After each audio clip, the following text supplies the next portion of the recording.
পেচাটো বহুত হৈছে ইতিমধ্যে তাৰমানে কংগ্ৰেছত যোগদান কৰা মানুহক আমাৰ কৰ্মী সতীৰ্থক নতুনকৈ সোমাইছিলে এখেতসকলক তাৰমানে কিডনেপ কৰি লৈ গৈছে আঁঠুকাৰিব দিছে এই তাৰমানে চেঙাজান চাইডত কিবা চিমেণ্ট মুখত ইয়াৰ পিছত জনাই পাৰ্টতো তাৰমানে আঁঠুকাৰিব দিছে পিটিছে আৰু লগত আমাৰ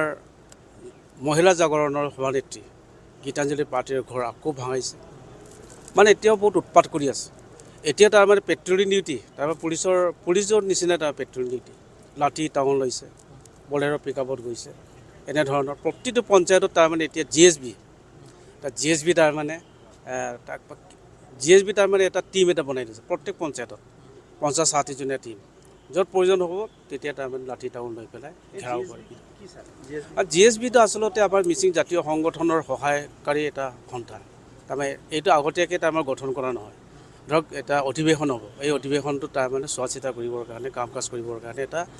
গঠন কৰে এইটোৱে জি এছ বি কিন্তু সেই জি এছ বিটোকে এতিয়া ৰাজনীতিত তাৰমানে কৰাইছে ইলেকশ্যনটো ইহঁতৰ মতে অধিৱেশন এটা